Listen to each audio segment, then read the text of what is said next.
Glad to have everybody here. We are continuing our journey through various emotions in our class. And we talked about sadness last week, but I have to say, I felt like we did a really powerful, I felt very positive at the end. It wasn't like I was sad at the end. I felt really good about what we talked about. And those, folks who want to watch it, certainly encourage you to watch the class on YouTube, if that's your persuasion. And this week we're going to talk about fear and awe. We aren't going to focus too much on the sort of traditional angle of fearing and being in awe of God. Certainly, that's a major piece of it. But we're going to try and approach it again in a very sort of human way, and with a very inhuman set of descriptions. You'll see what I mean when we get there. And just by way of context, certainly a number of words for fear, but the one we're sort of holding is yirah, which is translated both as literal fear, right? There is a bear coming at me and I am afraid of it, but also a sense of awe. I see a sunset and I'm just really just shaken to the core from that experience. That also can be understood as yirah, and is often put in the context of yirat shemayim, fear of heaven. So this sort of not overwhelming necessarily, but intense feeling.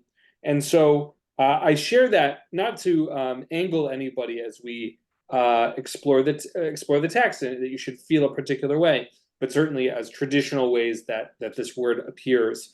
Heschel, Rabbi Abraham Joshua Heschel, certainly gave us lots of wonderful language around awe as another way of approaching this concept. And so, for those who are interested, certainly I encourage you to take a look there. We're going to jump right in. Can folks see this? Yes? Thumbs up? Wonderful. Yep. Big enough, hopefully? Seems to be. Wonderful. We have a couple of stories here, and there are certainly others that we could have brought, but I chose not to. And we're really just going to jump in. I'd like to think of these two texts as sort of these four texts as sort of two pairs. So I want to encourage you to think that way.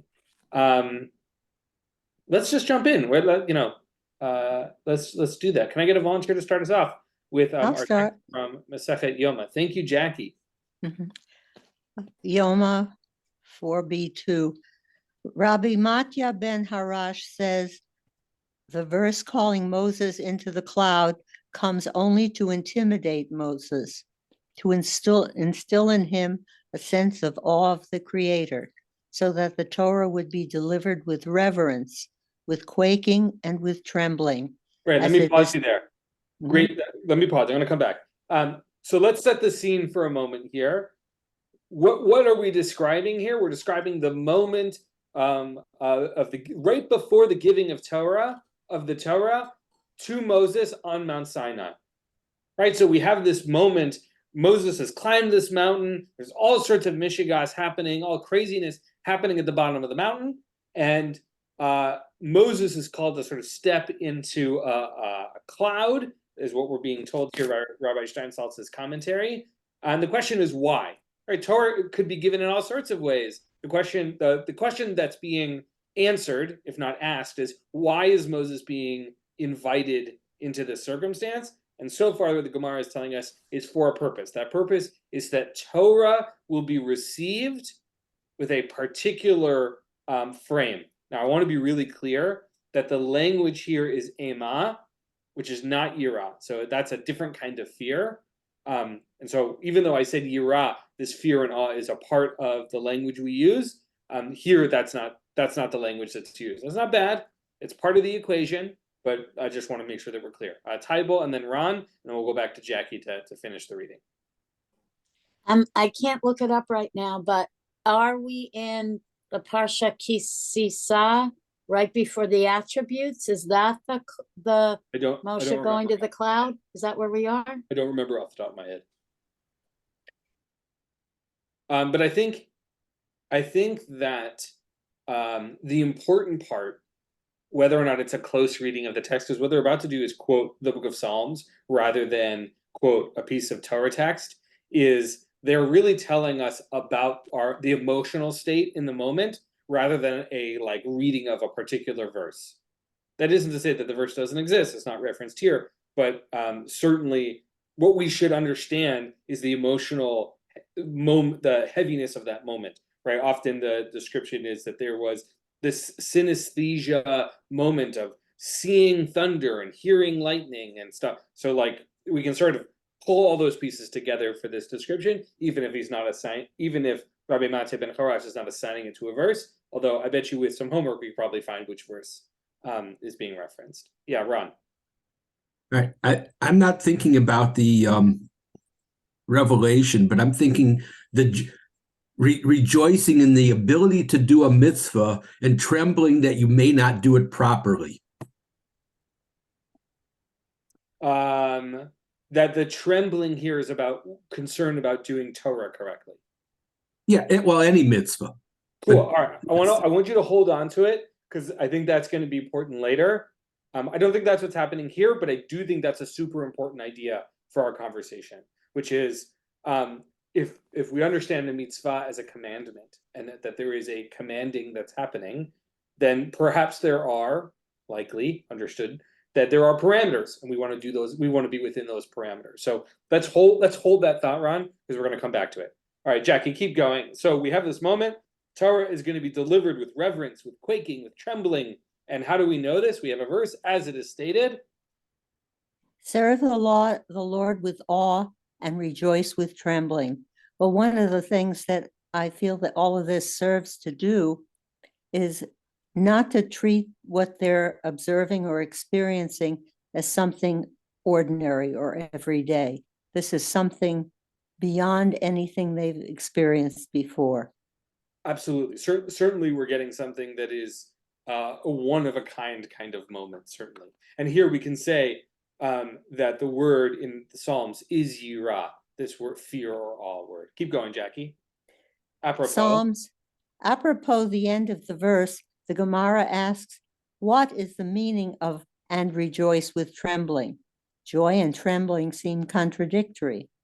Rav Ada bar Matana said that Rav said, where there is the joy of fulfilling a mitzvah, there will be the trembling of the awe of heaven there. Great, thank you, Jackie. So here we start to get I almost brought this text when we talked about joy, but I wanted joy to be about joy. And there was another text that I almost brought today where Abaye there's a concern about Abaye having too much joy, excessive joy. And he says, don't worry, I've got tefillin on and it's going to make me feel, it's like I'll be appropriately in the right headspace. So there is some sort of interesting mixing of emotions here. So what are we being told? That we should serve God with awe, with yirah, with fear and awe. Again, overlapping those words as one word. And rejoice with trembling.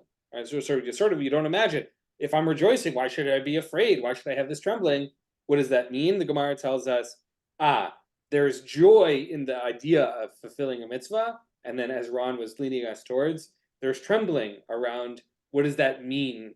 What is doing that mitzvah doing? What are the consequences? What are the implications? Am I doing it right? All those things that we can add to it. David, please. So a couple of things. One is just an observation that we frequently see verses of Psalms cited by the rabbis in the Talmud, so that's not unusual. What I think is interesting, if not, and I can't say whether it's unusual because I don't have as much background, needless to say, as you do, but there's a specific verse of Psalms being cited, whereas the Torah itself is not being cited specifically. Kind of interesting. And then before you go on, so go ahead. Certainly it's interesting, and it might be that they're more interested in the Psalms than the Torah verse, but it also might be my editing. It might be that I've jumped in the middle of a conversation and excluded a part. So I don't know. That's something worth doing some homework on, but I want to be careful that it might be a pattern that I have unintentionally contributed to. So just I want to make sure I sort of put that sticky note on that. Go on. Okay, fair enough. So there could have been something before this that was more specific. fair enough.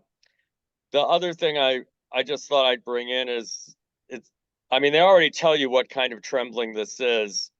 Although I guess it says the awe of heaven part is what Steinsaltz is putting in between. But it occurred to me that another way of trembling might be trembling in ecstasy.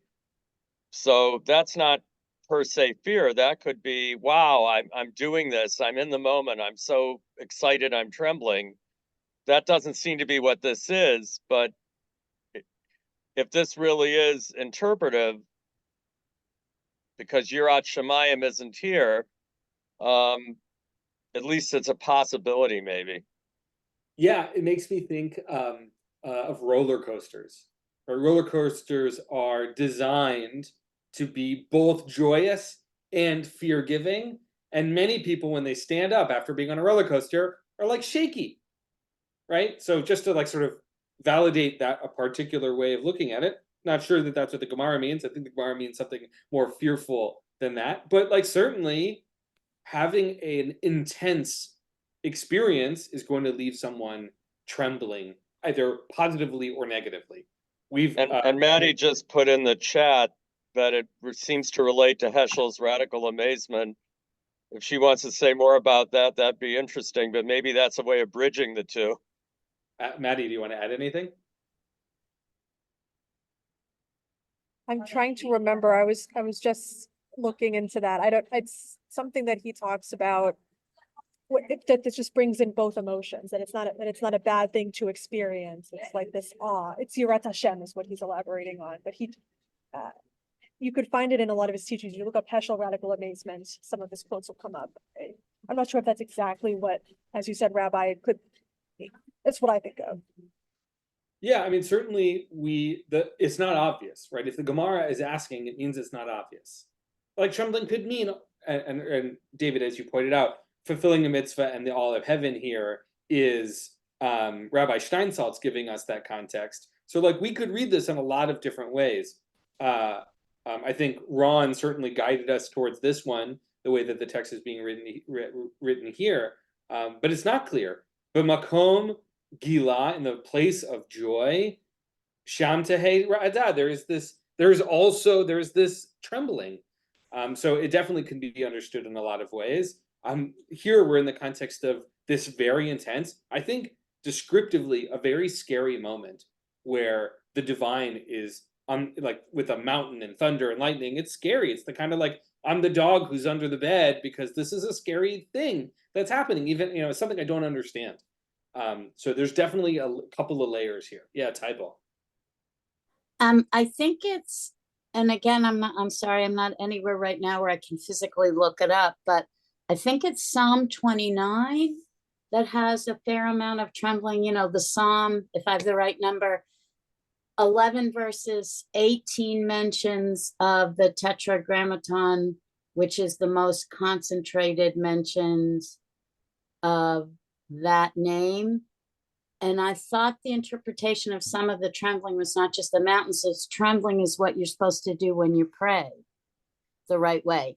So wouldn't that mean if you're praying, then that kind of trembling is the awe trembling, it's not a fear trembling. Yeah, so I think, yeah, I mean, I don't know about the Psalm numbers. That's just not something I have at my fingertips, certainly either. I would certainly say that we in English don't have a single word to translate Yirah that holds all of its connotations. So we're stuck with these two words that we try and hold at the same time, which is fear and awe. It's not that one is right and one is wrong. It's that both of them are true at the same time. And we, because of the circumstances of being speaking a particular language, we just don't have one word to hold both. And so I think that, yeah, I mean, I do think we are meant to understand trembling and awe and fear is a overwhelming emotion here. But like that's the beauty of our tradition. We have the opportunity to sort of revisit it and with new eyes. Certainly we did that last week with some of the stories where if you read it different ways, it can focus that. Yeah, Richard. In these experiences that lead you to joy and trembling, who created the experience? Did we create the experience, or did God create the experience?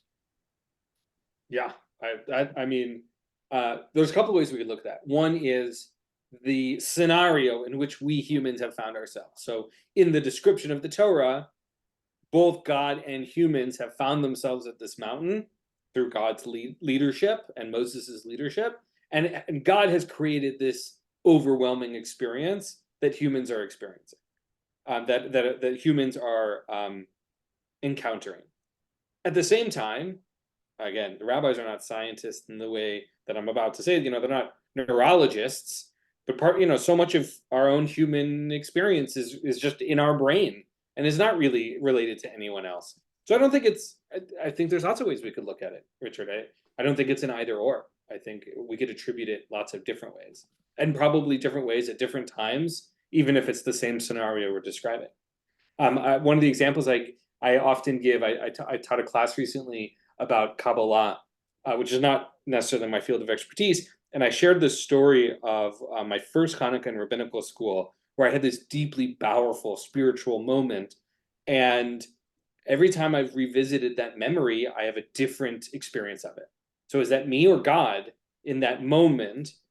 The answer is probably yes, right? It's not an or, it's an and. And I would say, just sort of reflecting on it now with new language around trembling, I don't know that I would have used the word trembling then, but I do think in an awe-oriented way, I would say I was trembling. It was this deeply powerful spiritual moment. So yeah, maybe this is just about giving us language to describe experiences that we're having. Let's go on. So here, because I'm pretty sure this verse comes again. Maybe not. We're going to shift gears a little bit and talk about not this different kind of fear, but a different story relating to the same moment, which is the revelation on Sinai. So this is a totally different story, but it's also speaking to this revelatory moment. Can I get a volunteer to start us off?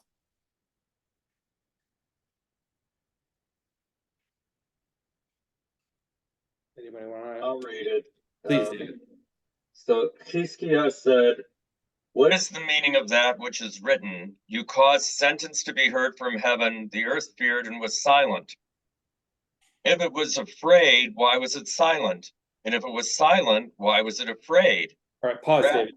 Okay. Pause. Right, so we have this verse from Psalms, right? And again, it's an interesting translation, right? Here in the Hebrew, it's from the heavens. Hishmata caused you to hear, deen, justice, the land, and fear and quiet. I'm not doing a good translation. The caused sentence is a strange phrasing. It's not one I would have used.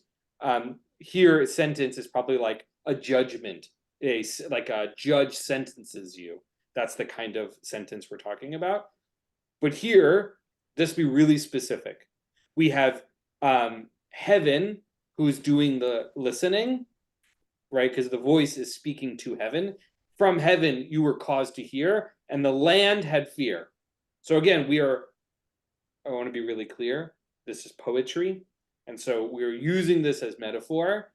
The rabbis are going to take it very literally, which is what the fun is. But the question is, we have fear and silence. Why would the earth be afraid, and why would it be silent as separate experiences, right? Like, if you're afraid, why would you be silent? If you're silent, why would you be afraid? That's the dynamic that's happening here. David, keep reading for us. Rather, the meaning is, at first it was afraid, and in the end it was silent. You caused sentence to be heard from heaven refers to the revelation at Sinai. And why was the earth afraid?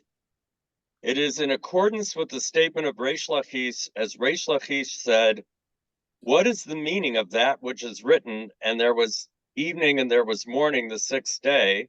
All right, pause, because we're gonna come to this. I want to just spell it out. So here, Rabbi Steinsaltz has helped us out here. what is the moment in which heavens and earth and sort of creation, as it were, when was this moment of justice, this of judgment?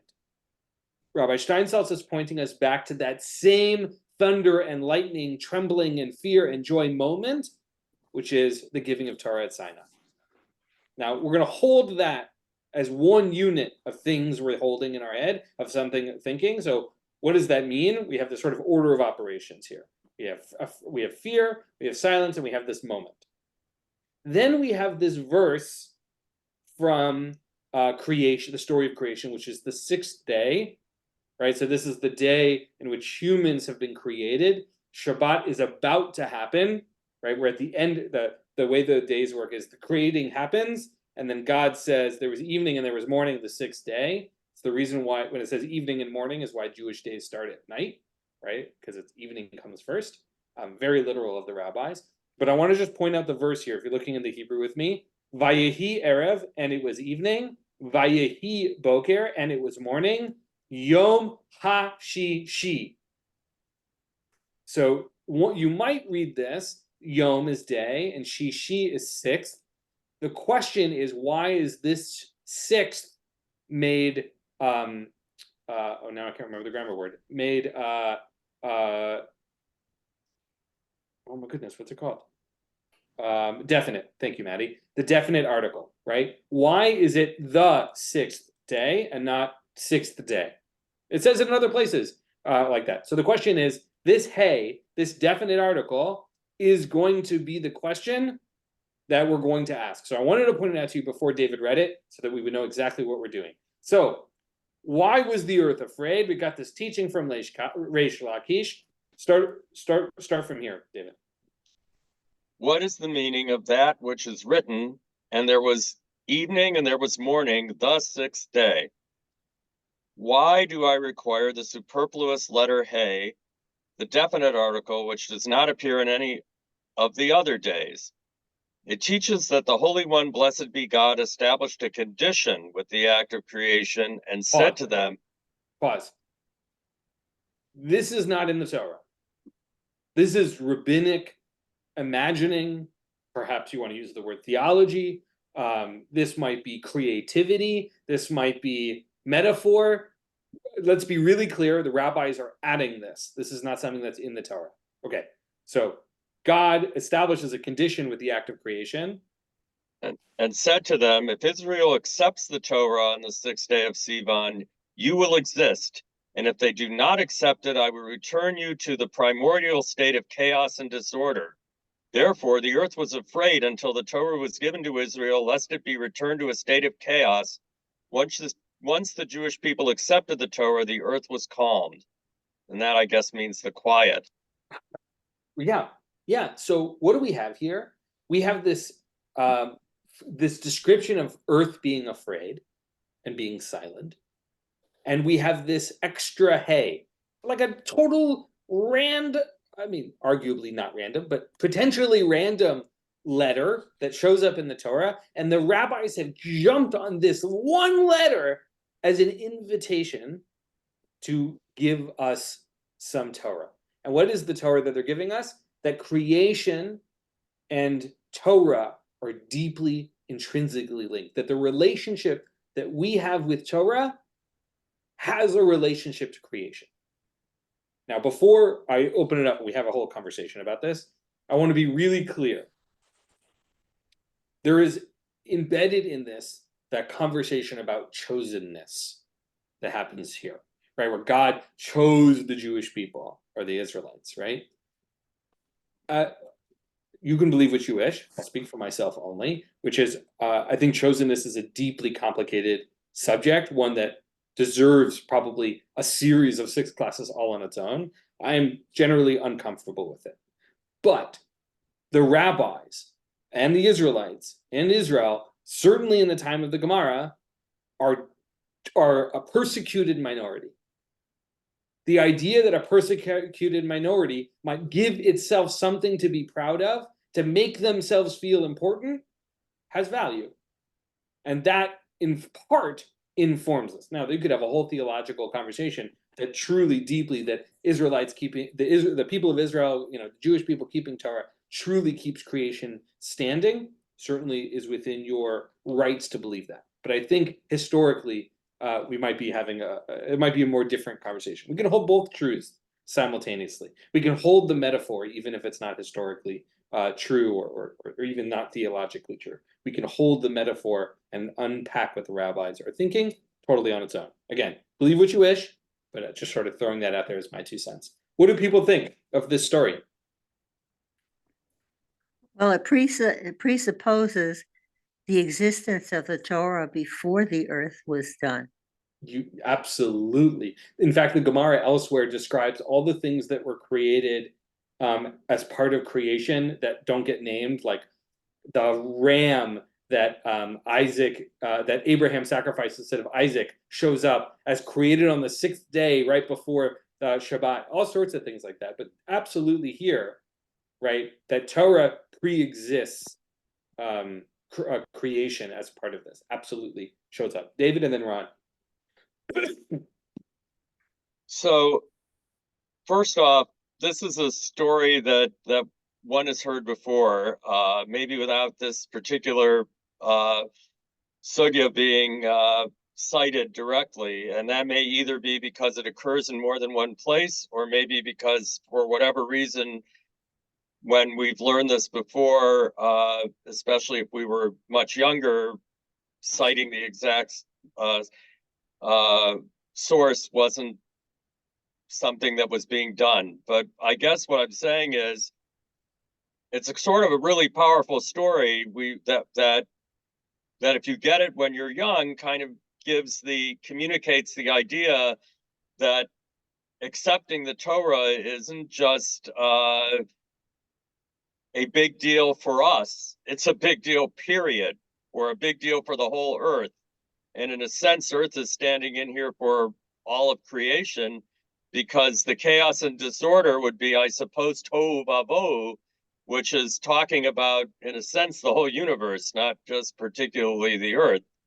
Or at least that's the way we might understand it now. So if nothing else, that little hay is giving the rabbis an opportunity to really make the stakes as absolutely high as they could possibly be. And that's probably awe-inspiring. Absolutely. This is the plot of the next Avengers movie, I'm certain of. Ron, please. All right. Well, I'm thinking about the hay specifically, and where else a hay is added. And so it's added to Abraham's name and to Sarah's name. And I'm thinking that just means that the sixth day, nothing to do with Revelation again, the 6th day was something special, different from the other days. And it might be because man was created on the 6th day. I don't know. Yeah. So I think Rashi says that the first verse of the Torah, because of the word order, calls out Dirshuni, interpret me. And I think this hay, like many of the others, do the same for us. They invite us into conversation. Right? Abram becomes Abraham, Sarai becomes Sarah. There is something about the letter hay, part of God's name. Tybal mentioned the tetragrammaton, the Yud Ke Vav Ke, Yud He Vav He. That hay becomes important. It's an interesting grammatical letter by itself. It does all sorts of interesting things. Certainly, this hay invites us to ask good questions. I want to add another way of looking at this, which is part of 2 things, because I want us keeping rooted in sort of our questions about fear and emotion, which is especially in intense moments, but not exclusively, we have I think we all experience a sense of existential fear. Do I matter? Right? If I look at the heavens and all the stars, and I think, oh my God, I'm just this tiny mammal, like on the surface of a planet, like spinning through the universe. Like, does any of this matter? I think part of what I think that's that there's a good reason to ask those questions, just for good philosophical and asking ourselves good questions. There's a real fear, I think, that comes from those questions, because we want to matter, we want to have purpose. I think part of what the rabbis are offering us as a relationship to fear is the recognition that all of us matter in the relationship of creation.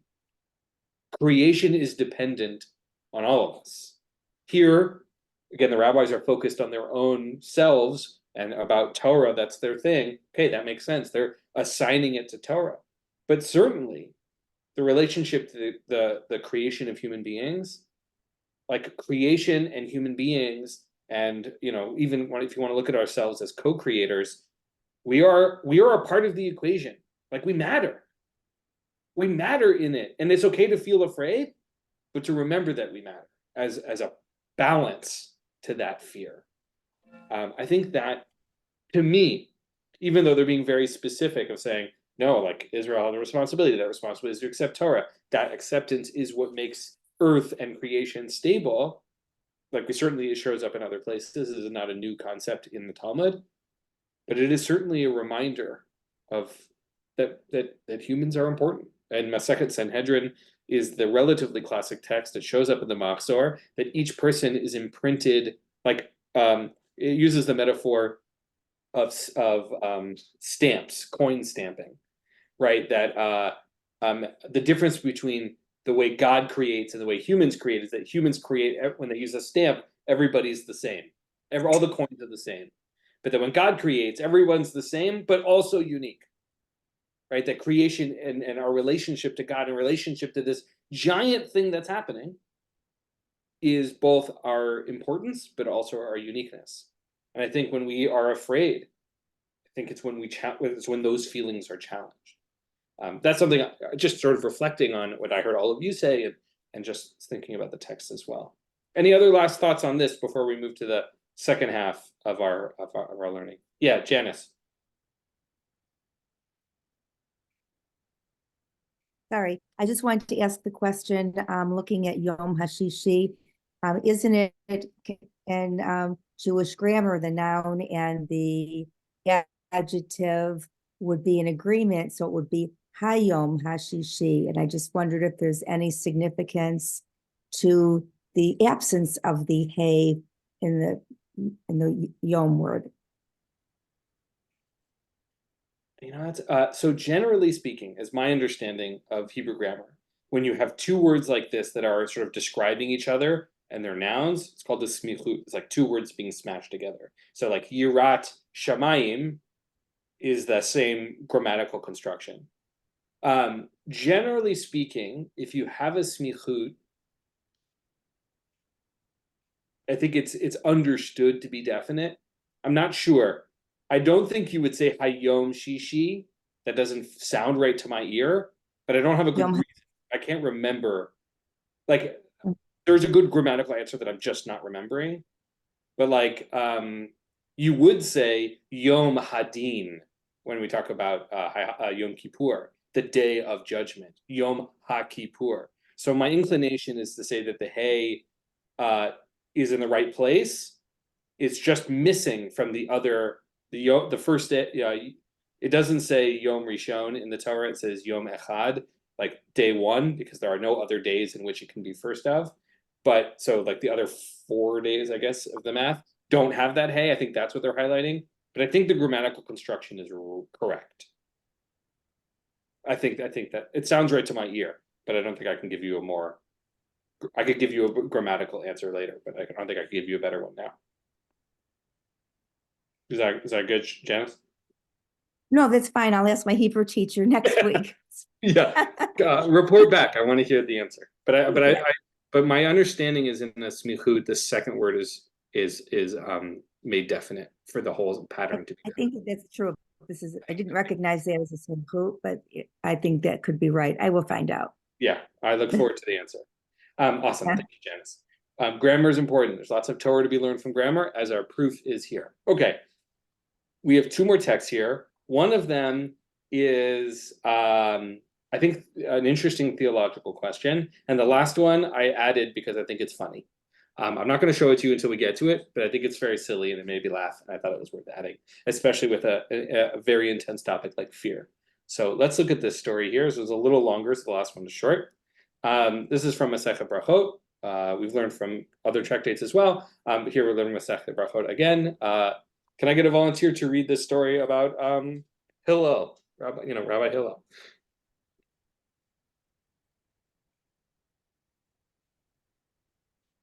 Okay, I'll read it for you. Oh, Janice, please. The sages taught. There was an incident involving Hillel the elder, who was coming down the road when he heard a scream in the city. He said, I am certain that the scream is not coming from my house. All right, pause. And of him, the Pause, Janice. Okay, so let's set the scene for a moment because I think it matters, and it matters as we reflect on ourselves. So we have Hillel the elder, who I think is the Hillel we all know and love, if you will, who's coming, he's traveling, he's coming down the road, and he hears a scream.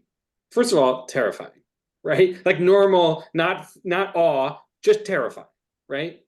And his response is, I am sure that is not coming from my house.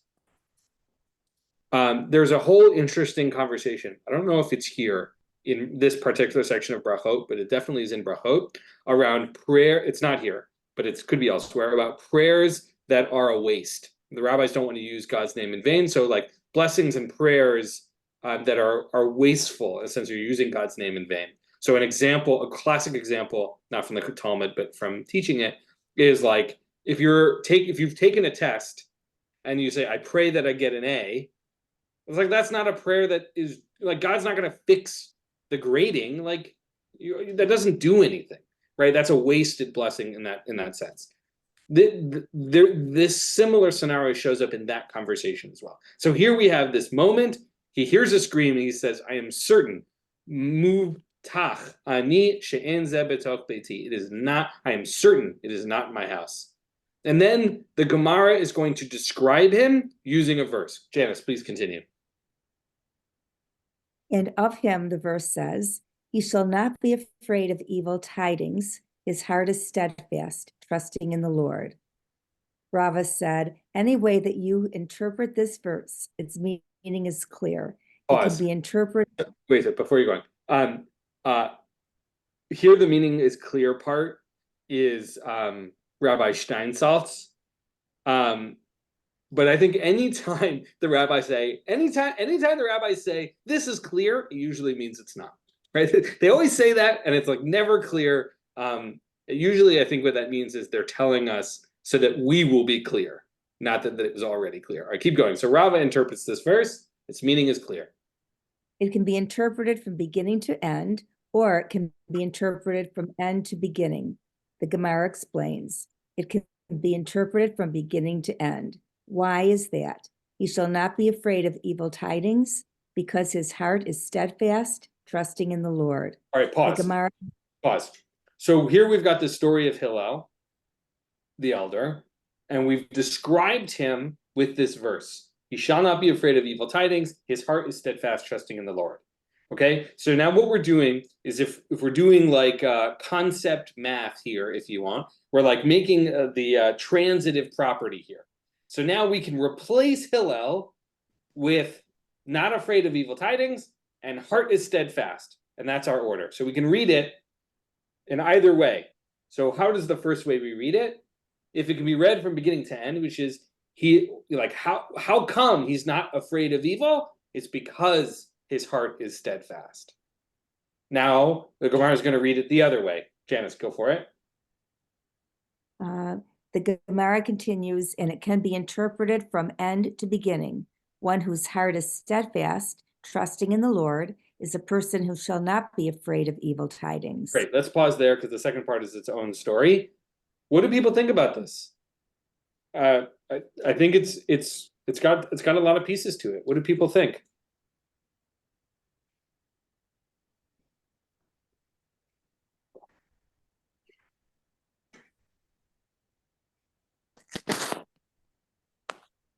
I'm not really sure what I think about this.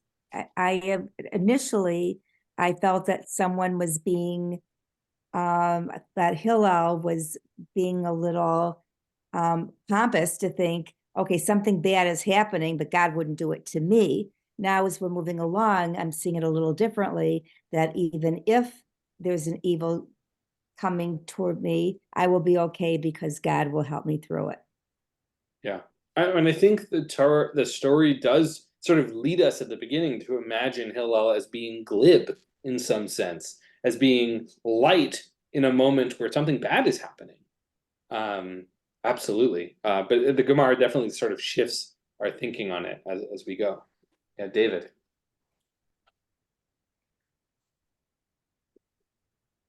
So I'm wondering if in a sense what Janice just said could relate. There's a character I think that occurs elsewhere and maybe frequently in one place or another in the Gemara. I'm trying to remember the name correctly. Is it Nachum Gamzu? And the idea is that this is somebody to whom all sorts of things have happened. I'm trying to remember whether he's missing limbs and various other problems. And he, I think, could be described as not afraid because there must be some good reason it all came upon him, and he just continues to be a believer, if you will. Yeah, so I interrupt you just briefly. So he's known as Gamzu because he always says Gamzu Litova, right? As Tybal put in the chat, right? This is going to happen for good, right? It doesn't matter if this bad thing happened, it's going to have some sort of good outcome. He's a faithful chap, if you will. And that's exactly what I was just saying.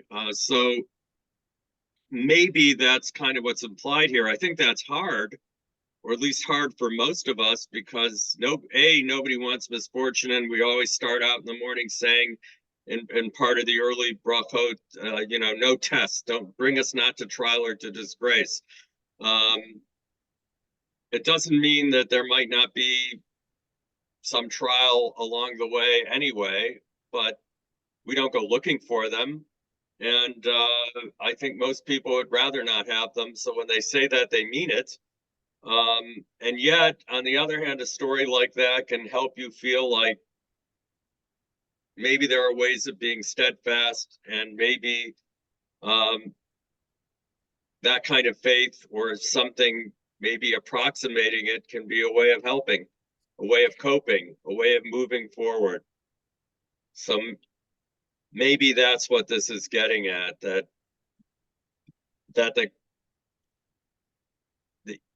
the kind of fear that is being avoided, this isn't the same maybe as the awe we might want to have, but it's that you can overcome fear, or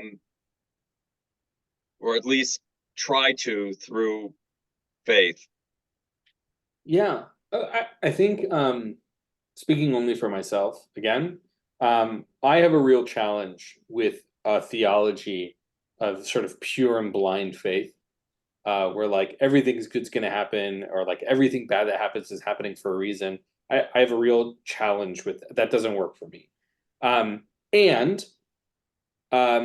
Hillel is not known for that kind of thinking. So I don't want to say that they're leading us astray, because that's certainly not true. But I think there is something to be said about having trust. Not that everything will work out, but that everything can be dealt with or managed. And if it can't, it can't.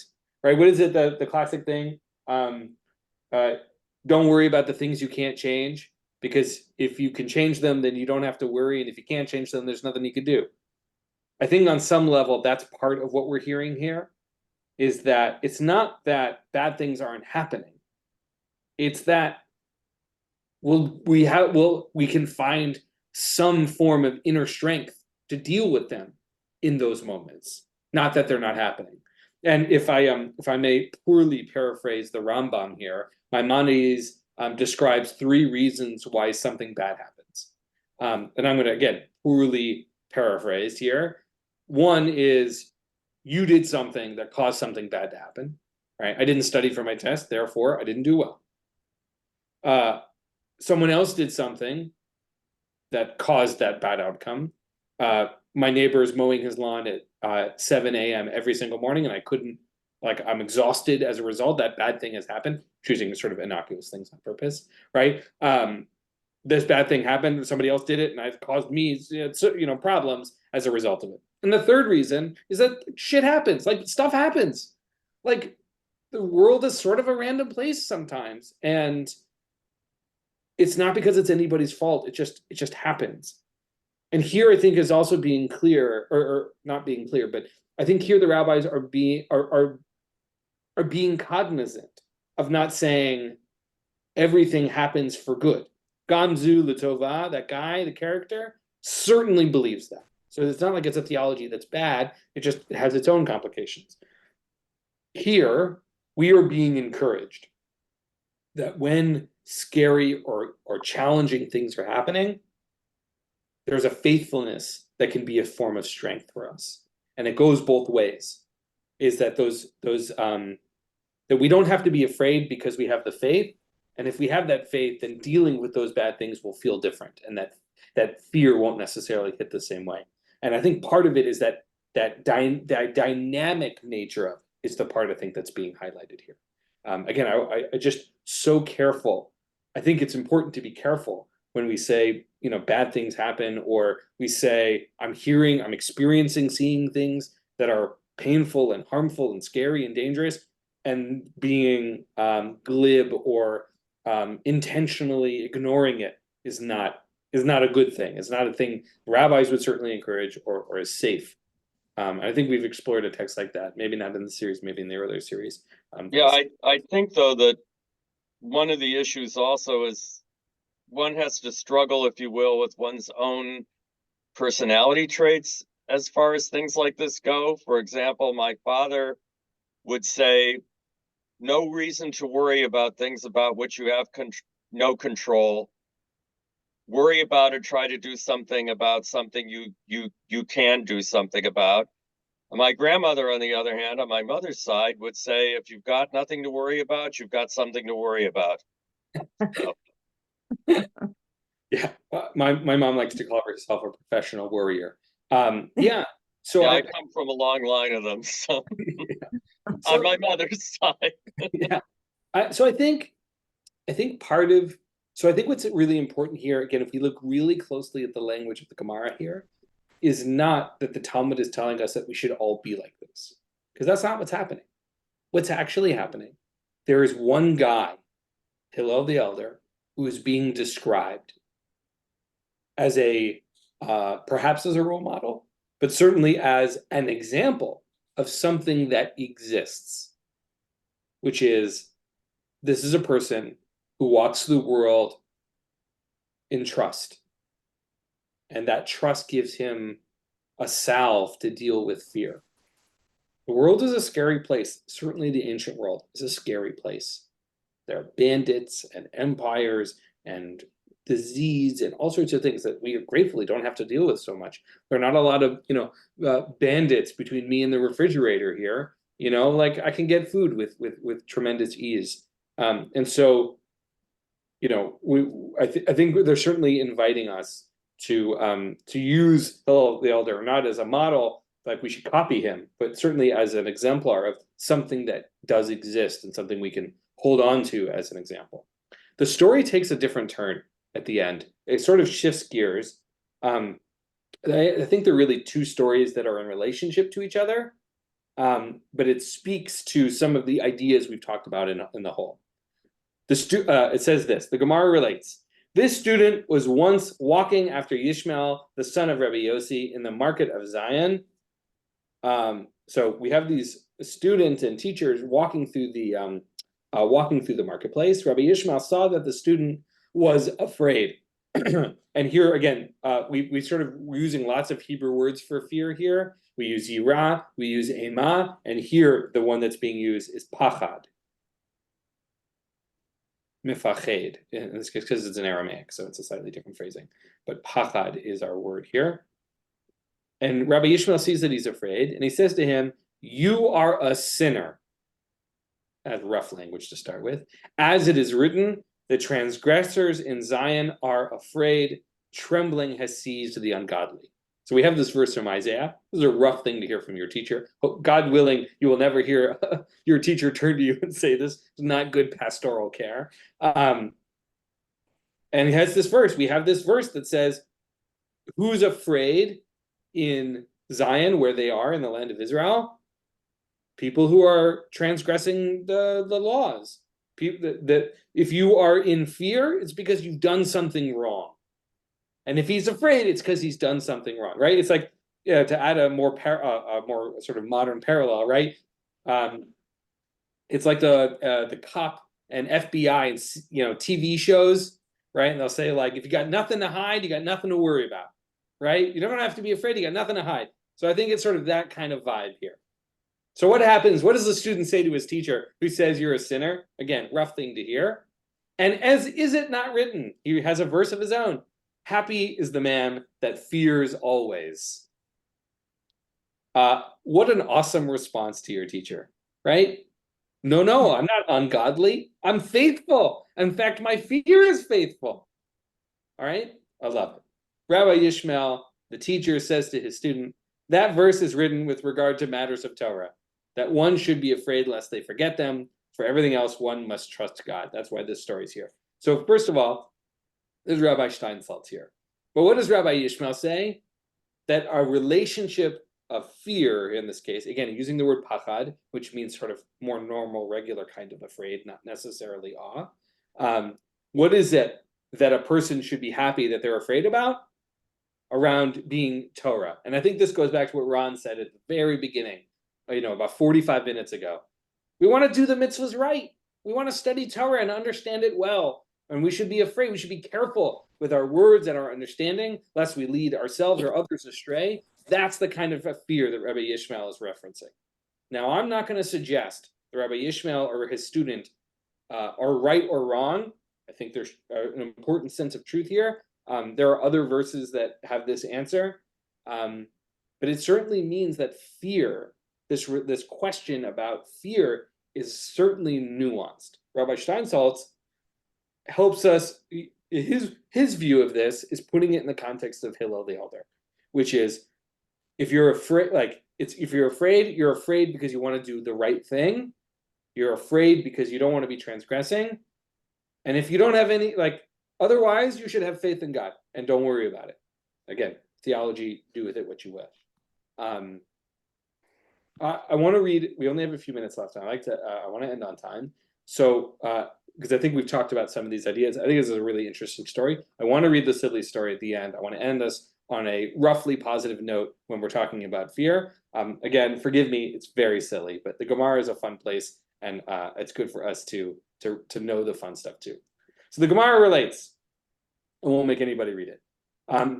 There was a particular bathroom in the city of Tiberias, and here I want to be clear, they are being specific enough in the language that they are in fact talking about someone who's using the bathroom and not someone who's going to a bathhouse. It has a different word. So there was a particular bathroom in the city of Tiberias, right in the north of Israel, Tiberia, where when two would enter it, even during the day, they would be harmed by demons, right? So again, we get like a whole category, a whole ball of wax of demons and demonology in the Gemara, which we are definitely not talking about today. But certainly that there was this bathroom that people were afraid of because there was like this sort of danger that was happening. When Rabbi Ami and Rabbi Asi would enter alone, they were not harmed. The sages said to them, "Aren't you afraid? You're going to this special this bathroom in Tiberias? Not special, but this demon-filled bathroom in Tiberia." Rabbi Ami and Rabbi Asi said to them, "We have learned through the tradition. The tradition to avoid danger in the bathroom is to conduct oneself with modesty and silence. The tradition to end suffering is with silence and prayer." I add this one because I just love the fact that the rabbis were part of real life and the bathroom is part of that. But what's important for the rabbis is that it's not something you can fear is not something you can talk your way out of necessarily. It's something that's happening inside. Nobody can really convince you to be not afraid. If you're feeling afraid, there's very little someone else can really say. It has to happen inside. What are Rabbi Ami and Rabbi Asi doing? They're not going to the bathroom to chit chat. They're in reflection. They're in meditation. They're in focus. They're in this case, they've described it as modesty. Rabbis had also a bunch of interesting things about the bathroom. Again, we could do a whole series about the rabbis in the bathroom for another week. But I think as we sort of hold this relatively silly example, but hold it with everything else, we have the opportunity to talk about fear not just as something that we have to avoid, because it's not something we can avoid. And the story of Rabbi Hillel, the elder, it's something that's happening outside of him. It's something he's encountering along the way. We know that it's a part of creation. We know that it's a part of something that is a part of the important moments in our story. We're about, in like 6 or 8 weeks, we'll have Pesach. The whole Pesach story in some ways starts because the people cried out because of suffering and pain and fear. Fear is a part of life. It's something we all have to deal with in one way or another. And I think some of these texts give us sort of some hints on how we can deal with it. Some of it is to recognize that not all fear is the same. Some of it is overwhelming and awful, like awful, right? Like full of awe. Some of it is interlaced with other emotions like joy. Here we can see that fear can be a reminder that we matter, that fear is something that continues to ground us in the world, to say, we're not just mammals spinning off into the universe. We're part of creation, and we matter. And that chaos can be held off with remembering that. And then lastly, that we can hold fear as a reminder that there are powers at force that we don't understand, and that we can be faithful and understanding. It doesn't mean that those fears go away. It's a tool we can use to help us navigate it, to deal with it. And then lastly, we didn't talk about suffering and silence and prayer here at the end, but that prayer and silence and meditation and thoughtfulness can be really powerful tools as we manage fear. There are lots of things to be afraid of in this world, both reasonable things and irrational things. And that's part of being human, right? And what we can do is use the tools available to us, certainly some in the tradition and certainly others, to help us hold that fear in context, to hold that fear in a way that feels productive and constructive, and to let it be a part of our human life, just like with all the other emotions we've talked about. But to let it recognize it as part of our core human experience, part of our core, what it means to be human is to have fear, to be in awe of these big, powerful, and sometimes scary things. So I'm going to end us there. Wonderful to learn with you again this week. We will meet for our final class next week. No spoilers about what the emotion will be. You will have to come and find out. I have links to the source sheets, and you can find the YouTube on the B'nai Yeshurun's YouTube channel. Certainly grateful to have all of you here. It's Thursday. Have a wonderful Shabbat, and so grateful to have you all here. Shabbat shalom, everybody.